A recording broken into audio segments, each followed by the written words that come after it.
Allez, faisons un petit sondage. Qui croit encore que le soleil tourne autour de la Terre ?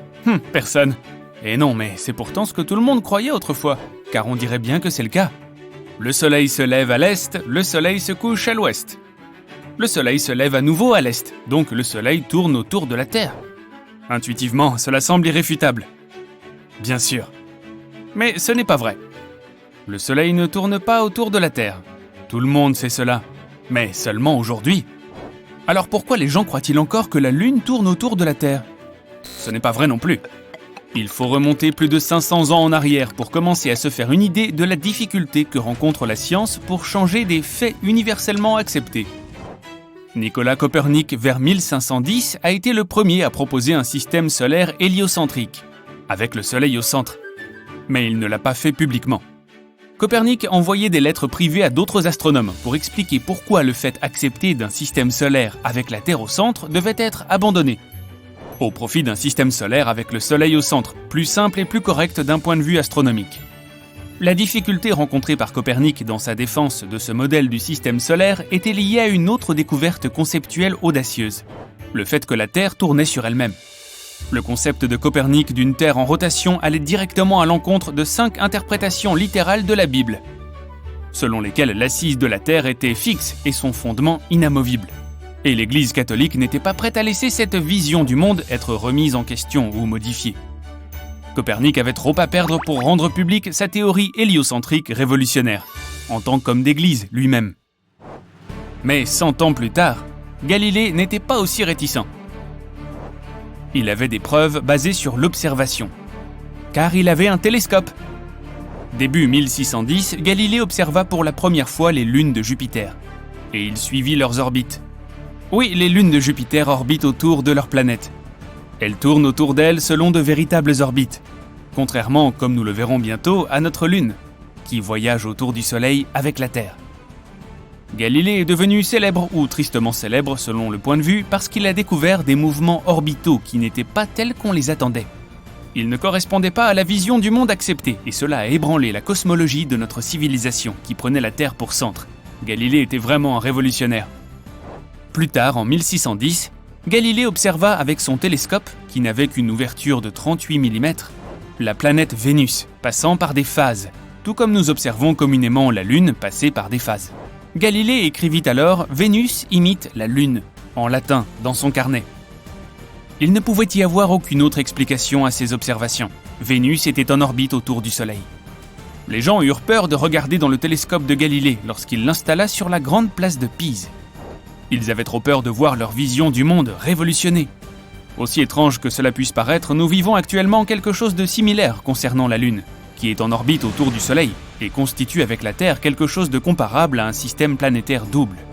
Les gens, y compris les scientifiques, s'obstinent à l'appeler la Lune, suivant ainsi la dénomination de l'Union astronomique internationale. C'est une lune de la Terre, en orbite autour de celle-ci, qui montre ses différentes phases tout au long du mois lunaire ou lunaison, laquelle correspond à l'intervalle entre 2 nouvelles lunes consécutives. Le jour de la semaine préféré des amoureux de la Lune est bien sûr le lundi, ou jour de la Lune.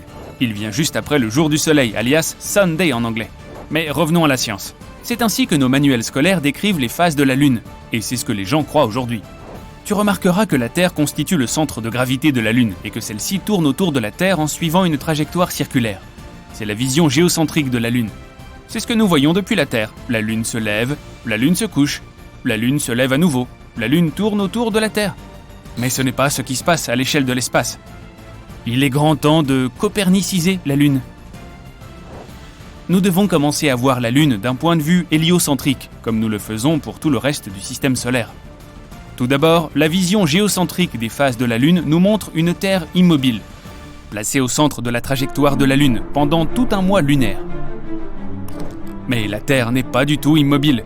Nous tournons autour du Soleil à une vitesse très élevée, entre 106 000 et 109 000 km/h.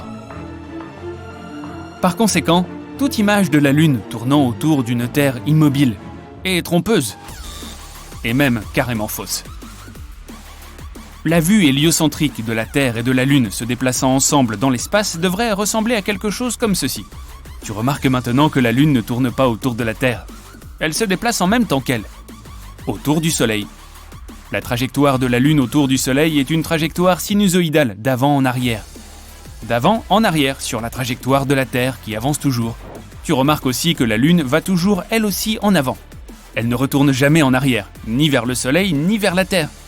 En se déplaçant toujours vers l'avant et en étant sinusoïdale, la trajectoire de la Lune ne peut pas être qualifiée d'orbite, dans le même sens que les autres lunes du système solaire, qui orbitent autour de leur planète selon des trajectoires elliptiques.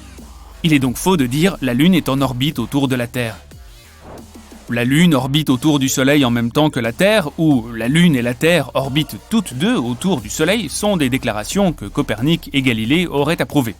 Mais la science d'aujourd'hui a du mal à accepter une vision héliocentrique de la Lune. Peut-être y aurait-il trop de livres à réimprimer. Peut-être que trop de professeurs d'astronomie devraient admettre qu'ils se sont trompés pendant toute leur carrière. Par conséquent, des objections sont avancées pour empêcher que la vision héliocentrique révolutionnaire de la Lune soit universellement acceptée.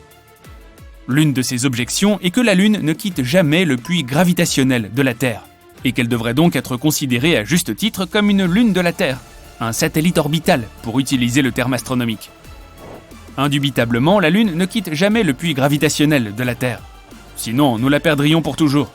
Cependant, les représentations de ce fait bien connu et certain montrent toujours la Lune se déplaçant autour de la Terre, à l'intérieur de notre puits de gravité.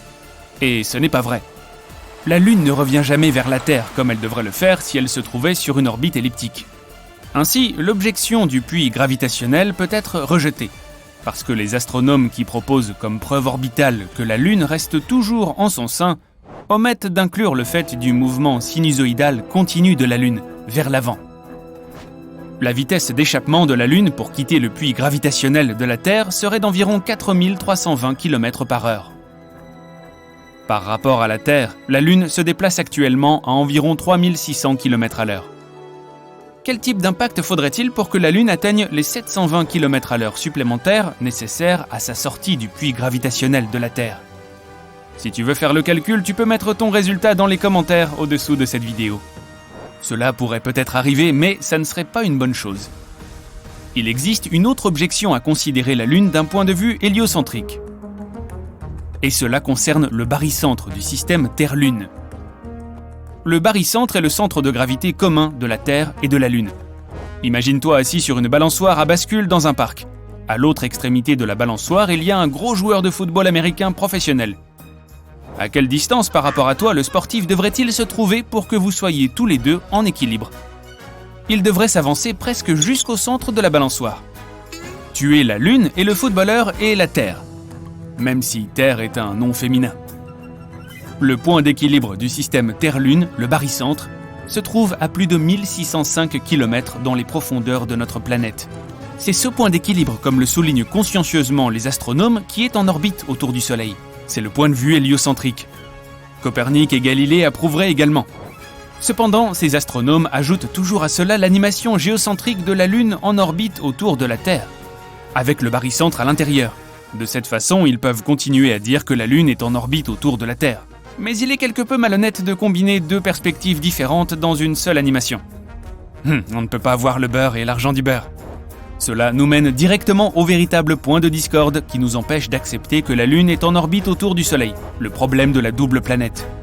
L'Union astronomique internationale refuse de considérer la Lune et la Terre comme une double planète. S'ils refusent de le faire, c'est presque uniquement parce que le barycentre du système Terre-Lune se trouve à l'intérieur de la Terre. Comme on le sait bien, on ne change pas facilement l'opinion des maîtres. Tu te souviendras que l'UAI a rétrogradé Pluton au statut de planète naine. Et ils ne sont toujours pas revenus sur cette décision malgré les preuves apparemment nombreuses que Pluton serait bien la 9e planète. Nous devrions peut-être réfléchir à ce que signifie être un terrien. Être un terrien, cela implique de reconnaître que nous sommes des personnes nées dans l'espace, en orbite autour d'une étoile jaune, près de la périphérie d'une galaxie spirale. Nous, c'est-à-dire tous les peuples de la Terre, vivons dans l'espace et nous sommes absolument des créatures de l'espace.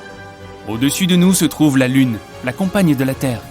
Nous faisons une grosse erreur en nous référant à la Lune selon des paramètres géocentriques. Notre connaissance conceptuelle de l'espace est entravée par cette représentation incorrecte, dépassée et trop terrestre de la Lune. L'univers ne tourne pas autour de nous, et la Lune non plus.